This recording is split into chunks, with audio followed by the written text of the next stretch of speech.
The need for fraternal correction is at the heart of today's gospel. Jesus even talks about 3 stages of fraternal correction that are laid out for the disciple. The first is to privately, one-on-one, try to correct a person who's behaving badly or poorly. If that fails, invite 1 or 2 people to join you. So as a small group, you can help the other person overcome what the problem is. And if that fails, then there's a third way. Involve the church, which has the discretionary power to even excommunicate a person, to exclude them until such a time as they are able to overcome whatever this deficiency or sin or difficulty is. Well, rather than talk about this third and most drastic stage of correction, I'd like to deal with the first one, because I think it's the most common stage for us in our day-to-day lives. You know, in our world, many people say, I'm okay and you're okay. So they don't even want fraternal correction.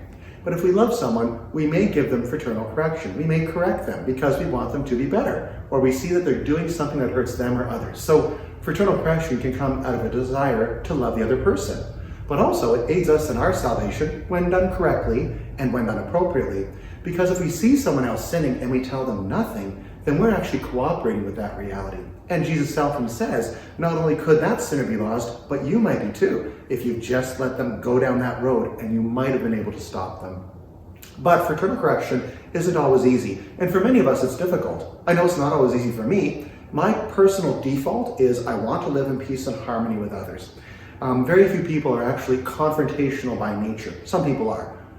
I'm not one of them. And so I'm going to give you 5 tips that I've learned that help me when I need to give fraternal correction. Because although I'm not actually all that fond of fraternal correction, sometimes I know I need to do it. And then I have to be brave enough to do so. So here are 5 simple tips that help me.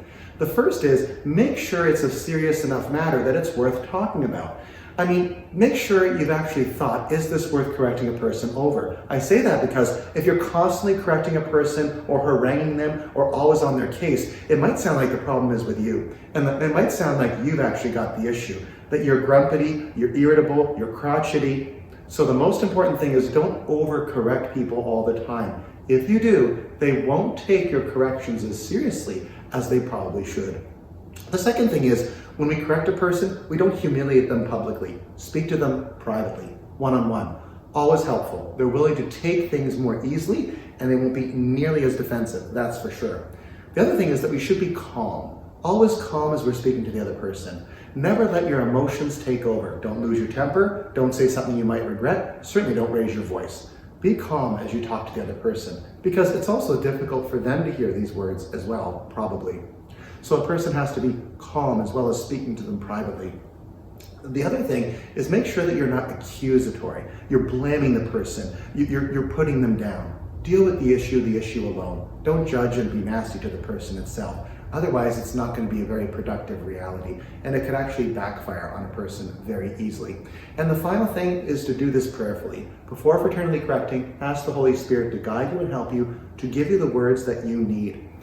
I think if we follow some of these tips at least, fraternal correction becomes easier, because it's always important to remember that Jesus asks us to correct others when necessary, but to do that in a prudent, loving, compassionate way that has the person's good ahead of even our own good. And remember, with fraternal correction, the how is as important as the what. How do we do it? That's vital. May God bless you.